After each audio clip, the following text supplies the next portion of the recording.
Hello guys, welcome back to my channel Vani Pradeep Kumar. ಎಲ್ಲರೂ ಹೇಗಿದ್ದೀರಾ? ಎಲ್ಲರೂ ಹ್ಯಾಪಿಯಾಗಿ ಹೆಲ್ತಿಯಾಗಿದ್ದೀರಾ ಅಂತ ಅಂದ್ಕೊಳ್ತೀನಿ.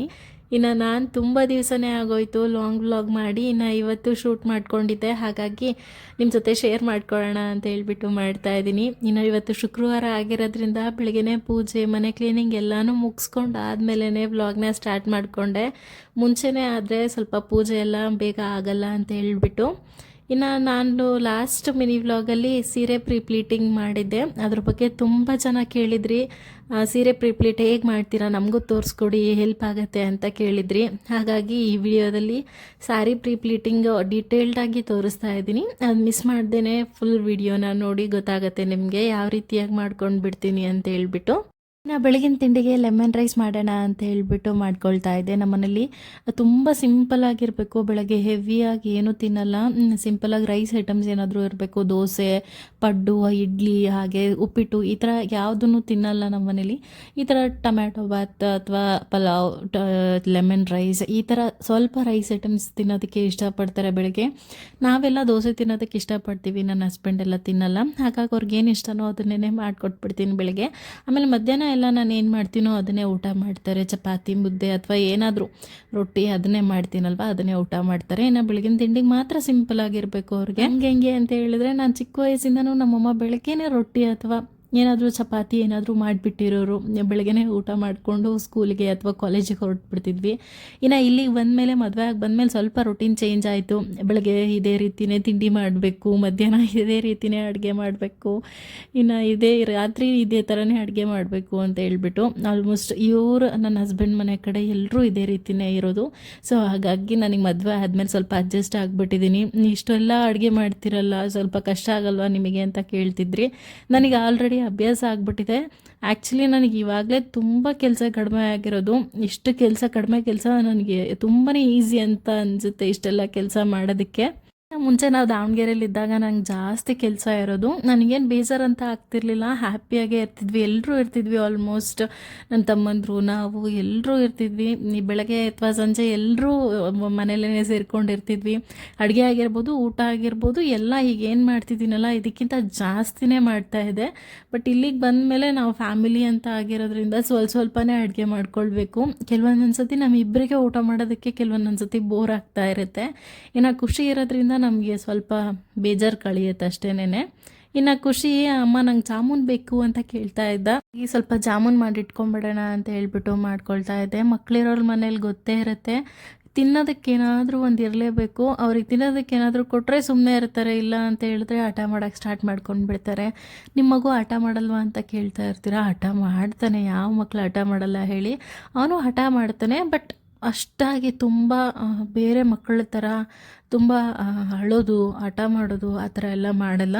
ಅವ್ನಿಗೇನು ಬೇಕೋ ಅದನ್ನು ಕೊಟ್ಬಿಟ್ರೆ ಅವ್ನ ಪಾಡಿಗೆ ಅವ್ನು ಆಟ ಆಡ್ಕೊಂಡು, ಅವನಿಗೆ ಊಟಕ್ಕೆ ಏನಾದರೂ ಸಪ್ರೇಟಾಗಿ ಕೊಡ್ತೀರಾ, ಏನಾದರೂ ಸ್ಪೆಷಲಾಗಿ ಮಾಡಿಕೊಡ್ತೀರಾ ಅಂತ ಕೇಳಿದ್ರೆ ಇಲ್ಲ, ನಾವೇನು ಊಟ ಮಾಡ್ತೀವೋ ಅದನ್ನೇ ಊಟ ಮಾಡ್ತಾನೆ. ಆಲ್ಮೋಸ್ಟ್ ಈ ಫೆಬ್ಬರಂತು ಅಂತ ಹೇಳಿದ್ರೆ ಅವನಿಗೆ 3 years ಕಂಪ್ಲೀಟ್ ಆಗುತ್ತೆ. ಏನು ಅವನೆಲ್ಲನೂ ಊಟ ಮಾಡ್ತಾನೆ. 1.5 yearsಯಿಂದನೇ ನಾನು ಅವನಿಗೆಲ್ಲ ಊಟನೂ ಅಭ್ಯಾಸ ಮಾಡಿಸ್ಬಿಟ್ಟಿದ್ದೀನಿ. ಅವನೇ ಒಬ್ಬನೇ ಊಟ ಮಾಡ್ತಾನೆ, ನಮ್ಮ ಯಾರ ಮೇಲೂ ಡಿಪೆಂಡ್ ಇಲ್ಲ ಅವನು. ಅವನೇ ಊಟ ಮಾಡಿ, ಅವನೇ ಏನಾದರೂ ವಾಶ್ರೂಮ್ ಅದೆಲ್ಲ ಏನು ಕೆಲಸ ಇರುತ್ತೆ ಅದನ್ನು ಅವನೇ ಮಾಡ್ಕೊಳ್ತಾನೆ. ಎಲ್ಲ ಸೆಲ್ಫ್ ಡಿಪೆಂಡೆಂಟ್ ಇದ್ದಾನೆ ಅವನು. ಅದರಲ್ಲಿ ಏನೂ ನಮಗೇನು ತೊಂದರೆನೇ ಇಲ್ಲ. ಯಾರಾದರೂ ಬಂದರೆ ಹೇಗಿರಬೇಕು ಅನ್ನೋದೆಲ್ಲ ಗೊತ್ತು ಅವನಿಗೆ. ಸೊ ಹಂಗಾಗಿ ನಮಗೆ ಅದ್ರ ಬಗ್ಗೆ ಏನು ಚಿಂತೆ ಇಲ್ಲ ಅವನ ಬಗ್ಗೆ. ಹಂಗಿಂತ ಜಾಸ್ತಿ ಅವ್ರ ಪಪ್ಪನ ಜೊತೆನೇ ಮಿಂಗಲ್ ಆಗಿರ್ತಾನೆ ಅವನು. ಕೆಲವೊಂದೊಂದು ಸತಿ 24/7 ನನ್ನ ಜೊತೆನೇ ಇದ್ರೂ ಅವನ ಮಾತುಗಳು ಕೆಲವೊಂದೊಂದು ಸತಿ ನಂಗೆ ಅರ್ಥನೇ ಆಗಲ್ಲ. ಅವ್ರ ಪಪ್ಪನಿಗೆ ಎಷ್ಟು ಬೇಗ ಅರ್ಥ ಆಗ್ಬಿಡುತ್ತೆ. ಅವ್ರು ಬೆಳಗ್ಗೆ ಹೋದರೆ ನಮಗೆ ಸಂಜೆನೇ ಸಿಗೋದು ಅವರು. ಆದ್ರೂ ಅವನ ಮಾತುಗಳೆಲ್ಲ ತುಂಬ ಬೇಗ ಅರ್ಥ ಆಗ್ಬಿಡುತ್ತೆ ಅವರಿಗೆ, ಅಷ್ಟು ಅಟ್ಯಾಚಬಲ್ ಇದ್ದಾರೆ ಇಬ್ಬರಿಗಿಬ್ರು. ನಮ್ಮನೇಲಿ ಹೆಣ್ಮಗು ಆಗಬೇಕು ಅಂತಲೇ ಆಸೆ ಇತ್ತು ನಮ್ಮನೇಲಿ ಎಲ್ರಿಗೂ. ಆದರೆ ಇವನು ಗಂಡು ಮಗು ಆಗ್ಬಿಟ್ಟ. ನನ್ನ ಹಸ್ಬೆಂಡ್ಗಂತೂ ತುಂಬಾ ಬೇಜಾರಾಗ್ಬಿಟ್ಟಿತ್ತು, ಗಂಡು ಮಗು ಆಗ್ಬಿಡ್ತಲ್ಲ ಅಂತ ಹೇಳ್ಬಿಟ್ಟು. ಇವನನ್ನು ನನಗೆ ಆಲ್ಮೋಸ್ಟ್ ಸ್ವಲ್ಪ ದಿವಸ ತುಂಬ ಒಂಥರ ಡಿಪ್ರೆಸ್ಸಲ್ಲೇ ಇದ್ದರು. ಯಾರೋ ಹೇಳಿಬಿಟ್ಟಿದ್ರಂತೆ, ನಿಮ್ಗೆ ಹೆಣ್ಮಗುನೇ ಆಗೋದು, ನಿಮ್ಮ ಏನಂತಾರೆ ಜಾತಕದಲ್ಲಿ ನಿಮಗೆ ಹೆಣ್ಮಗುನೇ ಆಗೋದು ಅಂತ ಹೇಳಿದ್ರಂತೆ. ಫುಲ್ ಹ್ಯಾಪಿಯಾಗಿ ಎಲ್ರಿಗೂ ಹೇಳ್ಕೊಂಡು ಇದ್ದರು, ನನಗೆ ಹೆಣ್ಮಗುನೇ ಆಗೋದು ಅಂತ ಹೇಳ್ಬಿಟ್ಟು. ನಮ್ಮ ಫ್ಯಾಮಿಲಿಯಲ್ಲಿ ಆಲ್ಮೋಸ್ಟ್ ಹೆಣ್ಮಕ್ಳ ಕಡಿಮೆ ತುಂಬಾ ಜಾಸ್ತಿ. ಬಟ್ ರೀಸೆಂಟಾಗಿ ಒಬ್ಳಾಗಿದ್ದಾಳೆ, ನನ್ನ ಹಸ್ಬೆಂಡ್ ಅವರ ತಮ್ಮನ ಮಗಳು. ಇನ್ನು ನಮ್ಮ ಮನೇಲಿ ಹೆಣ್ಮಕ್ಳ ಸಂಖ್ಯೆ ತುಂಬಾ ಕಡಿಮೆ, ಹಾಗಾಗಿ ಎಲ್ಲರೂ ಹೆಣ್ಮಕ್ಳನ್ನ ಇಷ್ಟಪಡ್ತಾರೆ. ನಮಗೂ ಹೆಣ್ಮಗು ಆಗಬೇಕು ಅಂತಲೇ ಇಷ್ಟ ಆಯಿತು, ಬಟ್ ಗಂಡು ಮಗು ಆದ. ಬಟ್ ನನಗಿಂತ ಜಾಸ್ತಿ ಇವಾಗ ಅವ್ರ ಪಪ್ಪ ಅವನನ್ನು ಇಷ್ಟಪಡ್ತಾರೆ, ಅದೇ ಕೋಇನ್ಸಿಡೆನ್ಸು. ಮಕ್ಕಳು ಯಾರಿಗೆ ತಾನೇ ಇಷ್ಟ ಆಗಲ್ಲ ಹೇಳಿ, ಅವ್ರು ಮಾಡೋ ಮುದ್ದುತನನೇ ಇಷ್ಟ ಆಗ್ಬಿಡುತ್ತೆ ಎಲ್ರಿಗೂ. ಜಾಮೂನ್ ಎಲ್ಲನೂ ರೆಡಿ ಮಾಡಿಬಿಟ್ಟು ಇದನ್ನು ನೆನೆಯೋದಕ್ಕೆ ಇಡ್ತಾ ಇದ್ದೀನಿ. ಪಾಕ ಸ್ವಲ್ಪ ಬಿಸಿ ಇರುವಾಗಲೇ ಹಾಕ್ಬಿಟ್ಟು ಜಾಮೂನ್ನ ನೆನೆಯೋದಕ್ಕೆ ಇಟ್ಬಿಟ್ರೆ ಜಾಮೂನ್ ಚೆನ್ನಾಗಿ ಅದ್ರ ಒಳಗಡೆ ರಸ ಚೆನ್ನಾಗಿ ತುಂಬಿಕೊಳ್ಳುತ್ತೆ. ಹಾಗಾಗಿ ಸ್ವಲ್ಪ ಬಿಸಿ ಇದ್ದಾಗಲೇ ಜಾಮೂನನ್ನು ಹಾಕಿ ಮುಚ್ಚಿ ಎತ್ತಿಡ್ತಾ ಇದ್ದೀನಿ. ಇನ್ನು ಸೀರೆ ಪ್ರೀಪ್ಲೀಟ್ ಮಾಡ್ಕೊಳ್ಳೋದ್ರ ಬಗ್ಗೆ ತೋರಿಸ್ಕೊಡಿ ಅಂತ ಕೇಳಿದ್ರಲ್ವ, ಹಾಗಾಗಿ ನನಗೀಗ ಯಾವುದೇ ಫಂಕ್ಷನ್ ಇಲ್ಲ. ಫಂಕ್ಷನ್ ಇತ್ತು ಅಂದಿದ್ದ ದಿವಸ ಅಥವಾ ಹಿಂದಿನ ದಿವಸ ಅದ್ರ ಹಿಂದಿನ ದಿವಸ ಯಾವತ್ತಾದರೂ ಸರಿ ಒಂದು ದಿವಸ ಈ ರೀತಿಯಾಗಿ ಮಾಡಿಟ್ಕೊಂಡು ಬಿಡ್ಬೋದು. ತಿಂಗಳು ಮುಂಚೆನೇ ಮಾಡಿಟ್ಕೊಳ್ಳೋದು ಬೇಡ.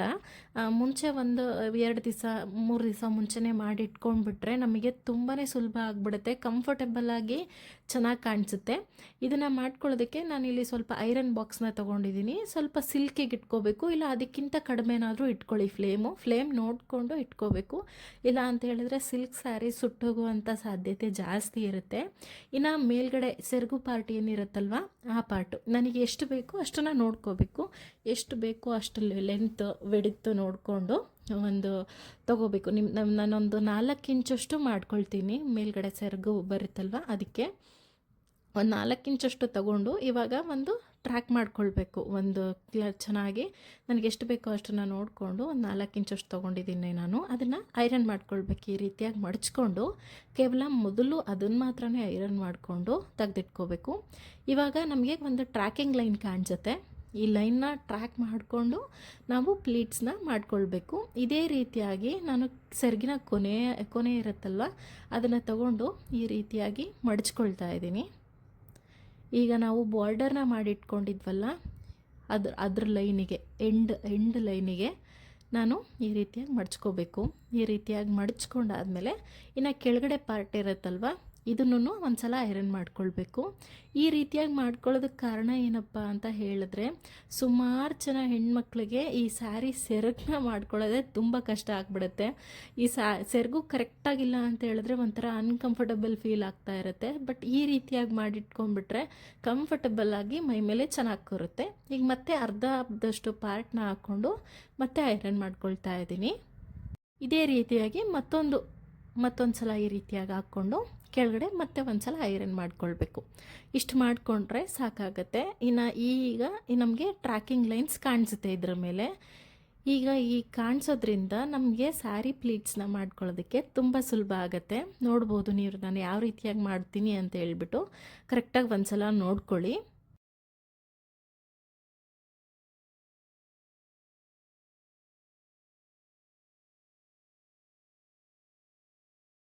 ಈಗ ಲೈನ್ ಕಾಣಿಸ್ತಿದೆ ಅಲ್ವಾ, ಅದೇ ಲೈನಿಂದ ನೆಕ್ಸ್ಟ್ ಲೈನ್ ಬರೋವರೆಗೂ ನಾವು ಒಂದು ಮಡಕೆನ ಮಡಚ್ಕೋಬೇಕು. ಇದೇ ರೀತಿಯಾಗಿ ಪೂರ್ತಿಯಾಗಿ ಮಾಡ್ಕೊಳ್ತಾ ಹೋಗಬೇಕು.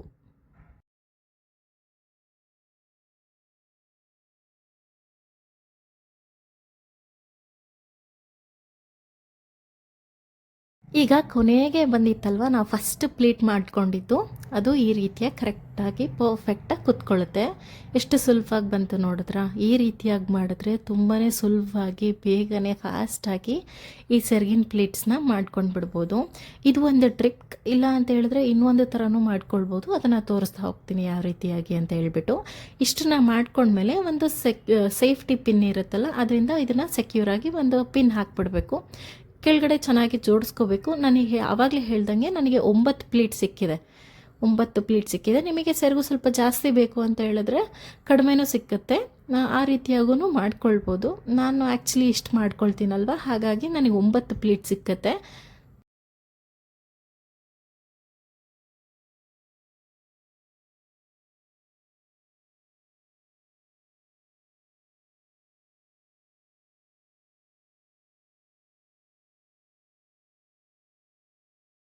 ನೆಕ್ಸ್ಟ್ ಇನ್ನೊಂದು ಟ್ರಿಕ್ ಏನಪ್ಪ ಅಂತ ಹೇಳಿದ್ರೆ, ನೀವು ಒಂದು ಸಲ ಕೆಳಗಡೆ ಮಾತ್ರ ಐರನ್ ಮಾಡಿಕೊಂಡು ಈ ರೀತಿಯಾಗಿ ಪ್ಲೀಟ್ಸ್ ಮಾಡಿಕೊಂಡು ಇನ್ನು ಜೋಡಿಸ್ಕೊಳ್ಳೋದಕ್ಕೆ ಈ ರೀತಿಯಾಗಿ ಬಾಗಿಲು ಮೇಲ್ಗಡೆ ಹಾಕ್ಕೊಂಡು ಈ ಥರ ಡೋರ್ ಲಾಕ್ ಮಾಡಿಕೊಂಡು ಇದೇ ರೀತಿ ಕೈ ಸಹಾಯದಿಂದ ಈ ರೀತಿಯಾಗಿ ಪ್ಲೀಟ್ಸ್ನ ಜೋಡಿಸ್ಕೊಂಡು ಬರಬೇಕಷ್ಟೇನೆ.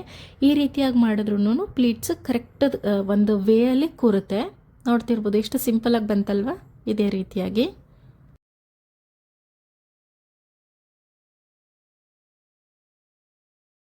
ನಮ್ಮ ಹೈಟ್ಗೆ ಎಷ್ಟು ಬೇಕಾಗುತ್ತೋ ಅಷ್ಟನ್ನು ನಾವು ಈ ರೀತಿಯಾಗಿ ಮಾಡಿ ಇಟ್ಕೊಂಡು ಐರನ್ ಮಾಡಿ ಇಟ್ಕೊಂಡಿದ್ದೀನಿ. ಇನ್ನು ವೇಸ್ಟ್ ಪಾರ್ಟ್ಗೆ ಈ ರೀತಿಯಾಗಿ ಒಂದು ಮೆಷರ್ಮೆಂಟ್ ತೊಗೋಬೇಕು. ನಾವು ಒಂದು ಮೆಷರ್ಮೆಂಟ್ನ ತೊಗೊಂಡು ಒಂದು ಸ್ವಲ್ಪ ಗ್ಯಾಪ್ ಬಿಟ್ಬಿಟ್ಟು ಈ ಲೈನಿಂದ ಒಂದು ಪಿನ್ನನ್ನು ಹಾಕ್ಕೊಳ್ತಾ ಇದ್ದೀನಿ. ಈ ಪಿನ್ ಏನಕ್ಕೆ ಅಂತ ಹೇಳಿದ್ರೆ ಒಂದು ಮೆಷರ್ಮೆಂಟಿಗೆ ನನಗೊಂದು ಟ್ರ್ಯಾಕಿಂಗ್ ಸಿಕ್ಕತ್ತೆ, ನನಗೆ ಅಲ್ಲಿಂದ ಅಲ್ಲಿಗೆ ಜೋಡಿಸ್ಕೋಬೇಕು ಅಂತ ಹೇಳ್ಬಿಟ್ಟು. ಇನ್ನು ಸೆರಗನ್ನ ಹಾಕ್ಕೊಂಡಾದ್ಮೇಲೆ ಸ್ವಲ್ಪ ಗ್ಯಾಪ್ ಬಿಟ್ಬಿಟ್ಟು ಇಲ್ಲ ಇಲ್ಲಿ ಒಂದು ಪಿನ್ ಟಕ್ಕಿಂಗ್ ಇರುತ್ತಲ್ವ, ಈ ಜಾಗಕ್ಕೆ ಇಲ್ಲಿ ಒಂದು ಪಿನ್ನನ್ನು ಹಾಕ್ಕೊಂಡ್ರೆ ಇಲ್ಲಿಂದ ಇಲ್ಲಿವರೆಗೂ ನಾವು ನೆರಿಗೆನ ಮಾಡ್ಕೊಳ್ಬೋದು. ನೆರಿಗೆ ಮಾಡ್ಕೊಳ್ಳೋದಕ್ಕೆ ಇಲ್ಲಿಂದ ಇಲ್ಲಿವರೆಗೂ ನಾನು ಒಂದು ಪಿನ್ನ ಸೆಕ್ಯೂರ್ ಮಾಡಿಕೊಂಡು ಇವಾಗ ನೆರಿಗೆನ ಮಾಡ್ಕೋಬೇಕು.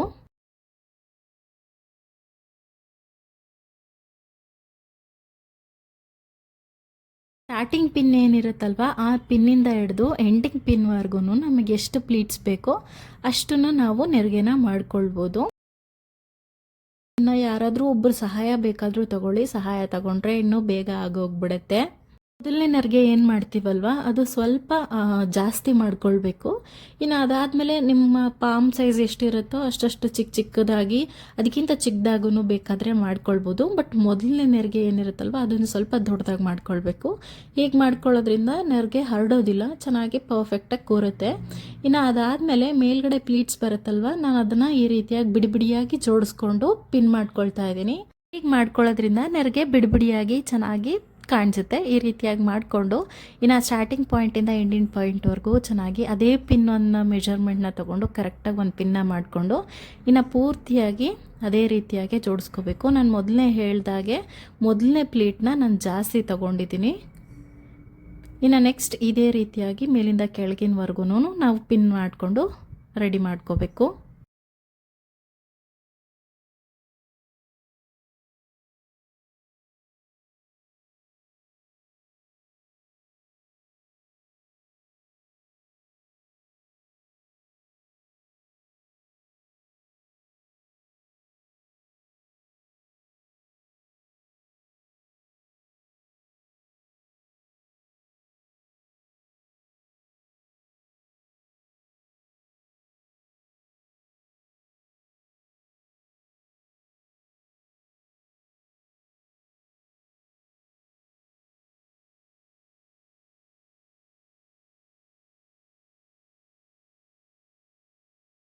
ಸೇಫ್ಟಿ ಪಿನ್ನಿಂದ ಚೆನ್ನಾಗಿ ಸೆಕ್ಯೂರ್ ಮಾಡಿ ಇಟ್ಕೊಂಡು ಬಿಡಬೇಕು. ಸ್ವಲ್ಪ ಪಿನ್ಗಳು ಇದ್ದರೆ ಒಳ್ಳೆಯದೇ, ಹಾಕಿಟ್ರೆ ಏನೂ ಹಾಳಾಗಲ್ಲ. ಚೆನ್ನಾಗಿರೋ ಪಿನ್ನ ತೊಗೊಳ್ಳಿ. ಇದು ಕೆಲವೊಂದೊಂದು ರಸ್ಟ್ ಹಿಡಿದ್ಬಿಡ್ತವೆ, ಆ ಥರದ್ದೆಲ್ಲ ಹಾಕೋದಕ್ಕೆ ಹೋಗ್ಬಿಡಿ.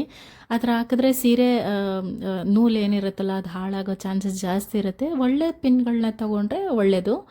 ಇನ್ನು ಈ ರೀತಿಯಾಗಿ ಮಾಡಿಟ್ಕೊಂಡು ನಾನು ಇದನ್ನು ಸಹ ಐರನ್ ಮಾಡ್ಕೊಳ್ತಾ ಇದ್ದೀನಿ.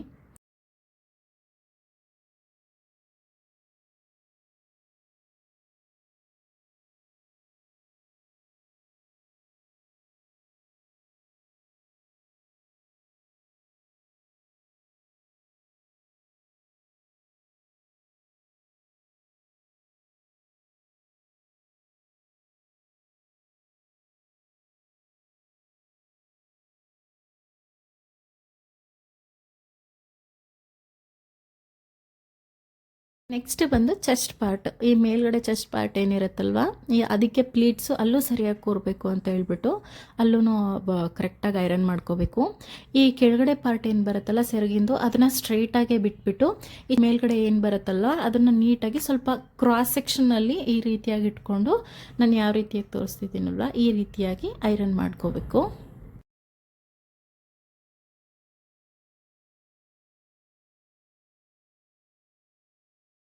ಇಲ್ಲಿವರೆಗೂ ಎಲ್ಲರೂ ಆಲ್ಮೋಸ್ಟ್ ಮಾಡ್ಕೊಳ್ಬೋದು. ಇದಾದಮೇಲೆ ಈ ಫೋಲ್ಡಿಂಗೇ ತುಂಬ ಇಂಪಾರ್ಟೆಂಟು. ಹೆಂಗೆ ಬೇಕಂದ್ರೆ ಹಂಗೆ ಫೋಲ್ಡ್ ಮಾಡಿ ಇಟ್ಬಿಟ್ರೆ ಸುಕ್ಕಾಗ್ಬಿಡುತ್ತೆ. ಇದನ್ನು ಸರಿಯಾಗಿ ನೋಡ್ಕೊಳ್ಳಿ. ಮೊದಲು ಈ ಥರ ನಾನು ಉಲ್ಟಾ ಹಾಕ್ಕೊಂಡಿದ್ದೀನಿ. ಆ ಪ್ಲೀಟ್ಸ್ ಏನಿರುತ್ತಲ್ವ ಫ್ರಂಟ್ ಪ್ಲೀಟ್ಸು ಕೆಳಗಡೆದು ನೆರಿಗೆ ಅದು ಕೆಳಗಡೆ ಹೋಗಿರ್ಬೇಕು. ಆ ರೀತಿಯಾಗಿ ಹಾಕ್ಕೊಂಡು ಉಲ್ಟಾ ಹಾಕ್ಕೊಂಡು ಇನ್ನು ಕೆಳಗಡೆ ಸೀರೆ ವೇಸ್ಟ್ ಪಾರ್ಟಲ್ಲಿ ಏನು ಬರುತ್ತಲ್ಲ ಅದು ಎಕ್ಸ್ಟ್ರಾ ಇರುತ್ತಲ್ವ ಆ ಸೀರೆ ಪಾರ್ಟ್ನ ನಾನು ಮಡಚ್ಕೊಳ್ತಾ ಇದ್ದೀನಿ ಒಳಗಡೆ. ಈ ರೀತಿಯಾಗಿ ಕೆಳಗಡೆಯಿಂದ ಈ ರೀತಿಯಾಗಿ ಮಡಚ್ಕೋಬೇಕು. ಮೊದಲು ಸೀರೆನ ನಾನು ಉಲ್ಟಾ ಹಾಕ್ಕೊಂಡಿದ್ದೀನಲ್ಲ ಅದೇ ರೀತಿಯಾಗಿ ಹಾಕ್ಕೊಳ್ಬೇಕು. ಇನ್ನು ಇದನ್ನು ನೋಡಿಕೊಂಡು ಈ ಥರ ಅಳತೆಗೆ ತಕ್ಕ ಹಾಗೆ ಮಡಚ್ಕೊಳ್ಬೇಕು. ಒಂದು 3 ಮಡಿಕೆ ಮಡಚ್ಕೊಳ್ತಾ ಇದ್ದೀನಿ. ಇನ್ನು ಈ ಕಡೆ ಸೆರಗನ್ನು ಮಡಚೋ ಅಂಥ ಪಾರ್ಟ್ಗೆ ಬಂದರೆ, ಇನ್ನು ಇದನ್ನು ಸಹ ಅದೇ ರೀತಿಯಾಗಿ ಮಡಚಿಟ್ಕೊಂಡಿದ್ದೀನಲ್ಲ, ಇದೇ ರೀತಿಯಾಗಿ ಮೇಲೆ ಮೇಲೆ ಮೇಲೆ ಈ ರೀತಿಯಾಗಿ ಹಾಕ್ಕೊಳ್ಬೇಕು. ಇನ್ನು ಸೆರಗ ಹತ್ರ ಬಂದಾಗ ನೀಟಾಗಿ ಸುಕ್ಕಾಗದೇ ಇರೋ ಥರ ನೋಡಿಕೊಂಡು ಈ ರೀತಿಯಾಗಿ ಜೋಡಿಸ್ಕೋಬೇಕು. ನಾನು ಐರನ್ ಮಾಡುವಾಗ ಹೇಗೆ ಜೋಡಿಸಿಟ್ಕೊಂಡಿದ್ನಲ್ಲ ಅದೇ ರೀತಿಯಾಗೇ ಜೋಡಿಸಿಟ್ಕೊಳ್ಬೇಕು. ಯಾವುದೇ ಥರ ಥರ ಮಾಡ್ಕೊಳ್ಬಾರ್ದು. ಈಗ ನೀಟಾಗಿ ಎರಡೂ ಕಡೆ ಚೆನ್ನಾಗಿ ಮಡ್ಚ್ಕೊಂಡ್ಬಿಟ್ರೆ ಉಲ್ಟಾ ಆಗಿದ್ದಂಥ ಪಾರ್ಟು, ನೆರಿಗೆ ಪಾರ್ಟ್ ಏನಿರುತ್ತಲ್ಲ ಅದು ಮೇಲ್ಗಡೆ ಕಾಣಿಸುತ್ತೆ. ಈಗ ಸೆರಗು ಪಾರ್ಟ್ ಇರುತ್ತಲ್ಲ ಅದನ್ನು ಈ ರೀತಿಯಾಗಿ ಮೇಲ್ಗಡೆ ಎಳ್ಕೊಂಡು ಇನ್ನು ಎಕ್ಸ್ಟ್ರಾ ಉಳಿದಿರುತ್ತಲ್ವ ಆ ಸೆರಗನ್ನು ಒಳಗಡೆ ಟಕ್ ಮಾಡಿಬಿಡಬೇಕು. ತುಂಬ ಸಿಂಪಲ್. 1-2 ಸಲ ನೋಡಿಬಿಟ್ಟು ಪ್ರಾಕ್ಟೀಸ್ ಮಾಡಿಕೊಂಡ್ರೇ ಬರೋದು. ನೋಡೋದಕ್ಕೆ ಸ್ವಲ್ಪ ಕಷ್ಟ ಅಂತ ಅನಿಸುತ್ತೆ, ಬಟ್ ಈ ರೀತಿಯಾಗಿ 1-2 ಸಲ ನೋಡ್ಕೊಂಬಿಟ್ರೆ ತುಂಬ ಸುಲಭವಾಗಿ ಮನೆಯಲ್ಲೇ ಮಾಡ್ಕೊಳ್ಬೋದು. ಹೊರಗಡೆ ಏನಾದರೂ ಕೊಡ್ತೀವಿ ಈ ರೀತಿಯಾಗಿ ಮಾಡೋದಕ್ಕೆ ಅಂತ ಹೇಳಿದ್ರೆ ಸಿಕ್ಕಾಪಟ್ಟೆ ಕಾಸ್ಟ್ಲಿ ಹೇಳ್ತಾರೆ. ಮನೇಲಿ ನಾವೇ ಕಲ್ತ್ಕೊಂಡ್ರೆ ಈ ರೀತಿಯಾಗೆಲ್ಲ ಮಾಡಿಟ್ಕೊಂಡ್ಬಿಡ್ಬೋದು. ಫಂಕ್ಷನ್ಗಳಿಗೆಲ್ಲ ಹೋಗಬೇಕಾದ್ರೆ ನಮಗೇನೆ ಸುಲಭ ಆಗುತ್ತೆ. ಮಕ್ಕಳನ್ನ ಇಟ್ಕೊಂಡು ಅಷ್ಟೆಲ್ಲ ಅಲ್ಲಿ ಪಜೀತಿ ಪಡೋದಾಗ್ಬಿಡುತ್ತೆ. ಇಲ್ಲಿ ಪಿನ್ ಹಾಕಿ ಅಲ್ಲಿ ಪಿನ್ ಹಾಕಿ ಅಂತ ಕೇಳೋದಾಗ್ಬಿಡುತ್ತೆ. ಆ ಥರ ಎಲ್ಲ ಮಾಡೋವಂಥ ಅವಶ್ಯಕತೆಯೇ ಇರಲ್ಲ. ಈ ರೀತಿಯಾಗಿ ಮಾಡಿಟ್ಕೊಂಡ್ಬಿಟ್ರೆ ನಾವೇ ಸೆಲ್ಫಾಗಿ ಹಾಕ್ಕೊಂಡ್ಬಿಡ್ಬೋದು ಬೇಗ.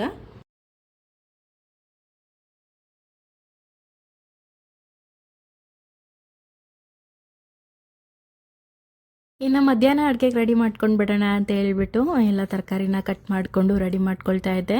ಇನ್ನು ಮಧ್ಯಾಹ್ನ ಅಡುಗೆ ಬೇಗ ಹಾಕ್ಬಿಡ್ಬೇಕು, ಸ್ವಲ್ಪ ತಡ ಆಯಿತು ಅಂತ ಹೇಳಿದ್ರು ವೆಯ್ಟ್ ಮಾಡಲ್ಲ. ಹಾಗಾಗಿ ಅವ್ರು ಫೋನ್ ಮಾಡಿಕೊಂಡೇ ಬಂದುಬಿಡ್ತಾರೆ ಅಡುಗೆ ಆಗಿದೆ ಅಂತ ಹೇಳಿಬಿಟ್ರೆ, ಬಂದುಬಿಟ್ಟು ಊಟ ಮಾಡ್ಕೊಂಡು ಹೊರಟು ಬಿಡ್ತಾರೆ. ಹಾಗಾಗಿ ಬೇಗನೆ ಮಧ್ಯಾಹ್ನ ಅಡುಗೆ ಮಾಡ್ಕೊಂಡು ಬಿಡಬೇಕು. ಮಧ್ಯಾಹ್ನ ಅಡುಗೆಗೆ ಸಿಂಪಲ್ಲಾಗಿ ಮೂಲಂಗಿ ಪಲ್ಯ, ಹಾಗೆ ಚಪಾತಿ, ರೈಸ್, ದಾಲ್ ಆ ಥರ ಮಾಡೋಣ ಅಂತ ಅಂದ್ಕೊಂಡು ಮಾಡ್ತಾಯಿದ್ದೆ.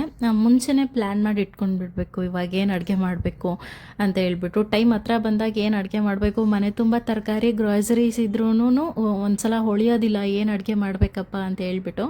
ಹಾಗಾಗಿ ಮುಂಚೆನೇ ಒಂದು ಸಲ ಪ್ಲ್ಯಾನ್ ಮಾಡಿ ಇದನ್ನು ಮಾಡಬೇಕು ಅಂತ ಅಂದ್ಕೊಂಡ್ಬಿಟ್ರೆ ಬೇಗನೆ ಸುಲಭವಾಗಿ ಬೇಗ ಅಡುಗೆ ಮಾಡ್ಕೊಂಡು ಬಿಡ್ಬೋದು. ಕಷ್ಟ ಏನಂತ ಅನಿಸಲ್ಲ. ಮಧ್ಯಾಹ್ನ ಊಟನೆಲ್ಲ ಮುಗಿಸ್ಕೊಂಡಾದ್ಮೇಲೆ ಇನ್ನು ಮನೆ ಕೆಲಸ ಕ್ಲೀನಿಂಗ್ ಏನೇನಿರುತ್ತೆ ಅದನ್ನೆಲ್ಲನೂ ಮುಗಿಸ್ಕೊಂಡು ಪಾತ್ರೆ ಎಲ್ಲ ತೊಳೆಯೋದಿತ್ತು ಅದನ್ನೆಲ್ಲ ತೊಳೆದೆತ್ತಿಟ್ಬಿಟ್ಟು ಇನ್ನು ಸಂಜೆ ಪೂಜೆ ಮಾಡಬೇಕಲ್ವ, ಹಾಗಾಗಿ ಸಂಜೆ ಪೂಜೆಗೆಲ್ಲನೂ ರೆಡಿ ಮಾಡ್ಕೊಂಡು ಬಿಡ್ತೀನಿ. ಮಧ್ಯಾಹ್ನ ನಂಗೆ ಸುಮಾರು ಟೈಮ್ ಉಳಿದಿರುತ್ತೆ. ಆ ಟೈಮಲ್ಲಿ ನನ್ನ ಕೆಲಸ ಏನಿರುತ್ತೆ, ಕ್ಲೀನಿಂಗ್ ಆಗಿರ್ಬೋದು, ಬಟ್ಟೆ ಮಡಚಿಡೋದಾಗಿರ್ಬೋದು, ಆ ಕೆಲಸನೆಲ್ಲ ಮಾಡ್ಕೊಂಡು ಬಿಡ್ತೀನಿ. ಸಂಜೆ ಒಂದು 5 ಗಂಟೆ ಅಷ್ಟರೊಳಗೆ ಮನೆ ಕ್ಲೀನಿಂಗ್ ಎಲ್ಲನೂ ಮುಗಿಸ್ಕೊಂಡು ಒಂದ್ಸಲ ಸಂಜೆ ದೀಪ ಏನಿರುತ್ತಲ್ವ ಅದನ್ನು ಹಚ್ಬಿಡ್ತೀನಿ. ಇಷ್ಟು ಮಾಡಿದ್ರೆ ಇನ್ನೇನು ಮತ್ತೆ ರಾತ್ರಿಗೆ ಅಡುಗೆಗೆ ರೆಡಿ ಮಾಡ್ಕೊಳ್ಳೋದು. ಕೆಲವೊಂದು ಸತಿ ನನ್ನ ಹಸ್ಬೆಂಡ್ ಮಧ್ಯಾಹ್ನ ಬರಲ್ಲ, ಆ ಟೈಮಲ್ಲಿ ನಂಗೆ ಮಧ್ಯಾಹ್ನ ಊಟ ಎಲ್ಲ ಉಳಿದೋಗ್ಬಿಟ್ಟಿರುತ್ತೆ. ಇನ್ನು ಅದನ್ನೇ ನಾವು ರಾತ್ರಿಗೆ ಮೇಂಟೈನ್ ಮಾಡಿಕೊಂಡು ಊಟ ಮಾಡ್ಕೊಂಡು ಬಿಡ್ತೀವಿ. ಇನ್ನು ಸಂಜೆ ದೀಪ ಹಚ್ಬಿಟ್ಟು ಸಂಜೆ ಪೂಜೆನೂ ಮಾಡ್ಕೊಂಡು ಬಿಡ್ತೀನಿ. ನಿಮಗೆ ಎಲ್ರಿಗೂ ಈ ವಿಡಿಯೋ ಇಷ್ಟ ಆಯಿತು ಅಂತ ಅಂದ್ಕೊಳ್ತೀನಿ. ನಿಮ್ಗೆ ಏನಾದರೂ ಅನ್ನಿಸ್ತು ಇಲ್ಲ ಈ ರೀತಿಯಾಗಿ ನೀವು ಚೇಂಜ್ ಮಾಡ್ಕೊಳ್ಬೇಕು ನಿಮ್ಮ ವ್ಲಾಗ್ಸಲ್ಲಿ ಅಂತ ಏನಾದರೂ ಇದ್ದರೆ ಹೇಳೋದಿದ್ದರೆ ಒಂದು ಸಲ ಕಮೆಂಟಲ್ಲಿ ತಿಳಿಸಿ. ಯಾಕೆ ಅಂತ ಹೇಳಿದ್ರೆ ನನಗೆ ಮಿನಿ ವ್ಲಾಗ್ಸ್ ಮಾಡಿ ಅಭ್ಯಾಸ ಆಗಿಬಿಟ್ಟಿದೆ. ಈ ಲಾಂಗ್ ವ್ಲಾಗ್ಸ್ ಮಾಡೋದಕ್ಕೆ ನನಗೊಂಥರ ಪೇಷನ್ಸೇ ಕಳೆದೋಗ್ಬಿಡುತ್ತೆ. ಅಷ್ಟು ಕೆಲಸ ಇರುತ್ತೆ ಲಾಂಗ್ ವ್ಲಾಗ್ಸಲ್ಲಿ. ಮಿನಿ ವ್ಲಾಗ್ಸ್ ನನಗೇನು ಕಷ್ಟ ಆಗೋದಿಲ್ಲ ಮಾಡೋದಕ್ಕೆ. ಮಾತಾಡ್ತಾನೆ ಸುಸ್ತಾಗ್ಬಿಡುತ್ತೆ. ಇನ್ನು ಐ ಹೋಪ್ ನೀವೆಲ್ಲರೂ ಈ ವಿಡಿಯೋನ ಇಷ್ಟಪಟ್ಟಿದ್ದೀರಾ ಅಂತ ಅಂದ್ಕೊಳ್ತೀನಿ. ಇಷ್ಟ ಆದರೆ ಪ್ಲೀಸ್ ಒಂದು ಲೈಕ್ ಮಾಡೋದನ್ನು ಮಾತ್ರ ಮರಿಬೇಡಿ. ಈ ವಿಡಿಯೋ ನಿಮಗೂ ಹೆಲ್ಪ್ಫುಲ್ ಆಗಿದೆ ಅಂತ ಅಂದ್ಕೊಳ್ತೀನಿ. Keep supporting guys. ಬೈ.